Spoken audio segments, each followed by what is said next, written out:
नमस्कार दोस्तों, स्वागत है आप सभी का हमारे YouTube चैनल में। दोस्तों आज इस video brain rule book summary in Hindi by John Medina में हम मस्तिष्क के काम करने के 12 तरीकों को जानेंगे।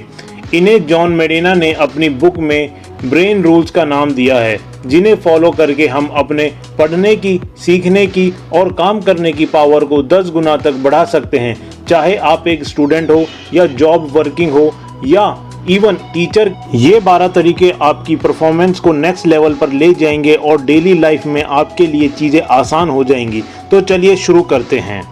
तो पहला रूल है, हमारा मस्तिष्क समय के साथ विकसित हुआ है। दोस्तों जब भी बात इवोल्यूशन की आती है तो हम केवल बॉडी के बारे में सोचने लगते हैं, परंतु सच तो यह है कि ब्रेन की इवोल्यूशन भी बॉडी जितनी इम्पोर्टेंट है। हमारा मस्तिष्क समय के साथ उभरती नई समस्याओं को हल करने के लिए विकसित हुआ। मस्तिष्क की इवोल्यूशन ने ही हमें लोगों की भावनाओं को समझने में सक्षम बनाया। यदि हम दूसरों को ना समझते तो एक समाज नहीं बन पाता और हम इस धरती के सबसे शक्तिशाली प्राणी नहीं बन पाते। रूल नंबर 2, एक्सरसाइज से ब्रेन की पावर बढ़ती है। दोस्तों इस बुक में बताया गया है, एक्सरसाइज से आपके ब्रेन को ब्लड मिलता है जिसमें ग्लूकोज और ऑक्सीजन होता है। ये ना केवल ब्रेन को एनर्जी देता है बल्कि ये टॉक्सिक इलेक्ट्रॉन्स को भी बाहर निकालते हैं। इससे हमारे शरीर में मौजूद प्रोटीन को न्यूट्रॉन से संपर्क बनाए रखने में भी सहायता होती है। दोस्तों एक्सरसाइज आपके शरीर को आपके द्वारा खाए गए भोजन से ऊर्जा प्रदान करने में सहायक है। जब आप एक्सरसाइज करते हैं तो आपके शरीर के सभी टिश्यूज में रक्त का प्रवाह बढ़ता है और जैसे जैसे आपका रक्त प्रवाह बढ़ता है आपका शरीर भी नई रक्त वाहिकाओं ब्लड वेसल्स का उत्पादन करना शुरू कर देता है। इससे रक्त को अपना काम जैसे कि विटामिन और खनिज मिनरल्स को इधर उधर ले जाने और गंदगी से छुटकारा पाने में आसानी होती है। दोस्तों इवोल्यूशन भी इसी बात का उदाहरण देता है कि हमारे पूर्वज व्यायाम करते थे। मान के चलते हैं कि होमो सेपियंस भोजन की तलाश में प्रतिदिन 10 से 20 किलोमीटर तक चला करते होंगे। इसका अर्थ यह है कि व्यायाम के निरंतर अभ्यास से ही हमारा दिमाग विकसित हुआ है। रूल नंबर 3, अच्छी नींद अच्छा जीवन। हर व्यक्ति का एक नेचुरल स्लीपिंग साइकिल होता है जिसे फॉलो करने पर आप बेहतर सोचते और महसूस करते हैं। दोस्तों आखिर नींद करती क्या है जो इसे इतना आवश्यक बनाता है? सीधे शब्दों में बात करें तो नींद हमारे दिमाग और शरीर को आराम देती है जिससे वो नए से हो जाते हैं। तो जब आप पर्याप्त नींद नहीं ले पाते हैं तो आपकी फोकस करने की power, brain function, memory, mood और लॉजिक थिंकिंग वक्त के साथ डैमेज हो जाती हैं।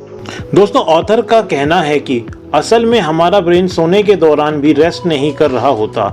वो दिन भर की इंफॉर्मेशन को प्रोसेस और चीज़ों को लर्न कर रहा होता है, लेकिन हमारे लिए प्रॉपर स्लीप और नैप लेना बहुत ज़रूरी है एक प्रोडक्टिव ब्रेन के लिए। इसलिए अपना ख्याल रखें और पर्याप्त नींद लें। यह आपके मस्तिष्क को बेहतर ढंग से कार्य करने में अवश्य लाभदायक होगी। रूल नंबर 4, तनाव आपको दुर्बल बनाता है। दोस्तों ऑथर के अनुसार तनाव आपको दुर्बल करता है। इससे आपकी सोच एवं याददाश्त खराब होती है। इसलिए दोस्तों अपने जीवन में तनाव को कम से कम करने का प्रयास करें। दोस्तों आपने शायद फाइट और फ्लाइट रिएक्शन के बारे में सुना होगा।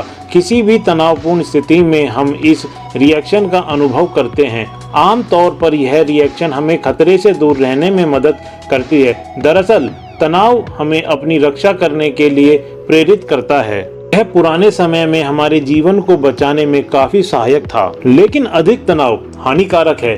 जब आप तनाव महसूस करने के आदी हो जाते हैं तो आप अक्सर नियंत्रण की भावना को खो देते हैं और समस्याओं के सामने खुद को असहाय महसूस करने लगते हैं। दोस्तों तनावपूर्ण व्यक्ति का दिमाग किसी भी तरह का कार्य करना बंद कर देता है, क्योंकि प्राचीन काल में हमारा मस्तिष्क खतरे का अनुभव करने के लिए तैयार रहता था। हम आज भी छोटे संकटों को कभी कभी बड़ा समझ लेते हैं। दोस्तों साइंस की भाषा में इसे केवमैन सिंड्रोम कहते हैं। क्योंकि हम प्राचीन हार्डवेयर पर आधुनिक सॉफ्टवेयर चलाने की कोशिश कर रहे हैं, इसलिए हमारा दिमाग लगातार छोटे खतरों को बड़ा कर देखता है। इसी डर से हम अक्सर अच्छे अवसर को भी खो देते हैं। रूल नंबर 5, सबके दिमाग के तार अलग तरह से जुड़े हैं। दोस्तों हर एक इंसान का ब्रेन बिल्कुल अलग होता है और ये हालात और समय के साथ बदलता रहता है। साइंटिस्ट इसे प्लास्टिसिटी कहते हैं। तो क्योंकि हमारे हालात पर्यावरण और हमारा समय कभी भी एक समान नहीं होता। इसी कारण हमारे मस्तिष्क की संरचना में भी परिवर्तन होता रहता है। मस्तिष्क में बदलाव की प्रक्रिया जीवन भर जारी रहती है। इसीलिए हर कोई व्यक्ति एक अनोखे मस्तिष्क के साथ पैदा होता है। ये अनोखे मस्तिष्क हर जानकारी को अनूठे तरीके से स्टोर करते हैं। आप जीवन में क्या करते और सीखते हैं वो शारीरिक रूप से मस्तिष्क को बदल देता है। हर व्यक्ति का दिमाग अपने अनूठे तरीके से विकसित होता है। इस बात में कोई संदेह नहीं कि IQ टेस्ट आपकी इंटेलिजेंस को बताते हैं, परंतु अब भी कुछ ऐसे इंटेलिजेंस हैं जिसे कोई IQ टेस्ट परख नहीं सकता। रूल नंबर 6, हमारा मस्तिष्क बोरिंग चीजों पर ध्यान नहीं देता। दोस्तों, हमारा दिमाग नई उत्तेजनाओं पर ध्यान देने के लिए तैयार रहता है। टीवी, फिल्में, वीडियो गेम और इंटरनेट जैसे माध्यमों को ही देख लें, ये लगातार बदल रहे हैं। हर नए सेकंड में ध्यान देने के लिए नई चीजें सामने आ जाती हैं। यही कारण है कि उन पर ध्यान देने से समय बर्बाद करना इतना आसान हो गया है। दूसरी तरफ, क्या आप कभी मेडिटेशन करने की कोशिश की है? क्या आप बस यूं ही कुछ मिनटों के लिए एक खाली कमरे में बैठे हैं? अगर आप ऐसा करें तो आपको महसूस होगा कि ऐसा करने पर कुछ मिनटों में आप एंग्जायस हो जाते हैं और आपका दिमाग कुछ नया खोजना शुरू कर देता है। यदि आपका काम लोगों की अटेंशन और समय बटोरने से चलता है तो ये समझ लें कि मानव मन चिंता की कितनी आवश्यकता है। इसलिए जब भी आप किसी से बात करें तो उनका ध्यान खींचने के लिए हर 10 मिनट या उससे कम समय में एक नया विचार पेश करें। रूल नंबर 7, याद रखने के लिए दोहराएं। दोस्तों, हम सब कुछ जानकर पैदा नहीं होते जिसके बारे में हमें जानना चाहिए। हम या तो अनुभव या शिक्षण के माध्यम से ही सीखते हैं। सब सीखने के लिए कोई रिकॉर्ड बटन नहीं है जिसे कभी भी दबाया जा सके। हाँ, कुछ लोग बहुत असाधारण मस्तिष्क के साथ पैदा होते हैं। जैसा हमने कहा कि सबके दिमाग के तार अलग अलग तरीके से जुड़े हैं। तो हर व्यक्ति चीजों को अच्छे से याद रख सकता है यदि वह उस बात के साथ जुड़े माहौल को याद रख सके। कौन सी बात किस जगह सुनी थी, अगर यह याद रहे तो बात क्या थी यह भी आसानी से याद रहता है। तो हमारा दिमाग हमें केवल वास्तविकता का एक अनुमानित दृश्य देता है, क्योंकि वे नई यादों को अतीत की यादों के साथ मिलाकर उन्हें एक साथ स्टोर करता है। तो ऑथर के अनुसार लॉन्ग टर्म मेमोरी को अधिक रिलायबल बनाने का एक तरीका ये है कि नई जानकारी को धीरे धीरे दिमाग में शामिल करें। रूल नंबर 8, एक साथ अधिक से अधिक इंद्रियों को सक्रिय करें। दोस्तों, हम अपने सेंस इंद्रियों के माध्यम से एक घटना के बारे में जानकारी इकट्ठा करते हैं। फिर यही सेंस इंद्रियां फिर उस जानकारी को विद्युत संकेत इलेक्ट्रिकल सिग्नल में बदलकर उन सिग्नल्स को ब्रेन के अलग अलग हिस्सों में भेजती है। व्यक्ति के मस्तिष्क में मौजूद इंद्रियां नई जानकारी को पुरानी यादों से जोड़कर देखती है, जिसके कारण हर व्यक्ति हर हालात में अलग तरीके से प्रतिक्रिया करता है। तो हमारी हर एक इंद्री साथ मिलकर कार्य करती है, जैसे देखना और सोचना, सूंघना और खाना आदि। दोस्तों, इस बात का अर्थ ये है कि ज्यादा इंद्रियों का इस्तेमाल करने से हमारे मस्तिष्क का ज्यादा बेहतर प्रयोग होता है। उदाहरण के लिए, जैसे आप कुछ पढ़कर याद करने का प्रयत्न करते हैं तो कोशिश करें कि उसे न केवल देखें बल्कि पढ़ें, बोलें और सोचें भी। रूल नंबर 9, दृष्टि अन्य सभी इंद्रियों से बेहतर है। दोस्तों, ऑथर कहते हैं दृष्टि सबसे बेहतर इंद्री है। जब भी हम अपने विजन का प्रयोग करते हैं तो दिमाग का बहुत बड़ा हिस्सा एक्टिवेट होता है।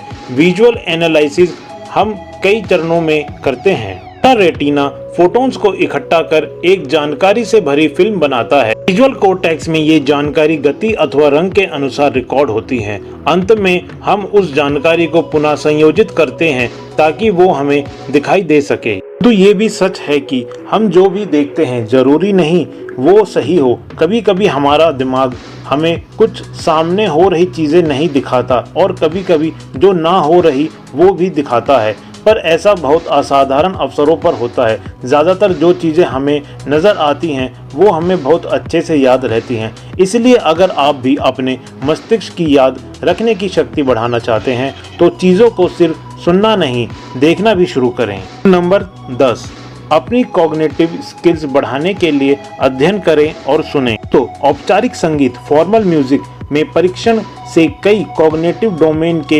इंटेलेक्चुअल स्किल्स में सुधार होता है। संगीत प्रशिक्षण वाले लोग बातों में भावनात्मक जानकारी का बेहतर तरीके से पता लगाने में सक्षम होते हैं। देखा गया है कि संगीत सीखने वाले बच्चों और नौजवानों में अपने हम उम्र लोगों से बेहतरीन सोशल स्किल पाए जाते हैं। इतना ही नहीं, जो लोग संगीत सुनते या गाते हैं उनका स्वभाव भी बहुत सहज होता है। संगीत से मन शांत रहता है। दुनिया में अनेक प्रकार का संगीत है जो मस्तिष्क पर अलग तरह का प्रभाव डालता है। साउंड वेव्स फोकस करने में मदद करती हैं, जिनसे कंसंट्रेशन बढ़ती है। नंबर 11, आदमी और औरत का मस्तिष्क एकदम अलग होता है। दोस्तों, आदमी और औरत के केवल फिजिकल फीचर्स ही नहीं बल्कि दिमाग में भी बहुत अंतर है। इस अंतर का मुख्य कारण दोनों में पाई जाने वाले अलग क्रोमोसोम्स हैं। उनके अनुसार एक महिला का मस्तिष्क बहुत जटिल होता है क्योंकि उनके सेल्स में माता और पिता दोनों के एक्स क्रोमोसोम होते हैं। वहीं लड़के में एक्स क्रोमोसोम केवल मां से आते हैं और वाई क्रोमोसोम पिता से। इन वाई क्रोमोसोम से बहुत कम जीन्स आते हैं। लड़कों का मस्तिष्क एटम उलझा हुआ कॉम्प्लिकेटेड नहीं होता। आपने महसूस किया होगा कि हर परिस्थिति में आदमी और औरत का इमोशनल रेस्पॉन्स भी अलग होता है। इसका मुख्य कारण भी मस्तिष्क का अंतर ही है। नंबर 12, हम बहुत शक्तिशाली हैं और हम खोज करने के आदी हैं। दोस्तों, बच्चे इस बात का सबसे बेहतर उदाहरण हैं जो बताते हैं कि हमारा मस्तिष्क कैसे सीखता है। हम अपने पर्यावरण के सक्रिय परीक्षण के माध्यम से उसे अवलोकन, कल्पना, प्रयोग और निष्कर्ष के माध्यम से सीखते हैं। हमें आदत है नई चीजें खोजने की, उनके बारे में जानने की। जो हमारे दिमाग की समझ से बाहर होता है वो उसे रास नहीं आता, इसलिए वो निरंतर खोज करता रहता है। दोस्तों, इसी खोज का फल है कि आज मानव जाति पृथ्वी पर सबसे शक्तिशाली है। तो ये थे जॉन मेडिना के 12 ब्रेन रूल्स। तो हमें उम्मीद है इस वीडियो में मिली जानकारी आपको पसंद आई होगी। वीडियो पसंद आया हो तो वीडियो को लाइक, शेयर और कमेंट जरूर करें और हमारे चैनल को सब्सक्राइब करना ना भूलें। इसके साथ बेल आइकन को प्रेस कर ऑल पे क्लिक करें। धन्यवाद दोस्तों। भारत माता की जय। वंदे।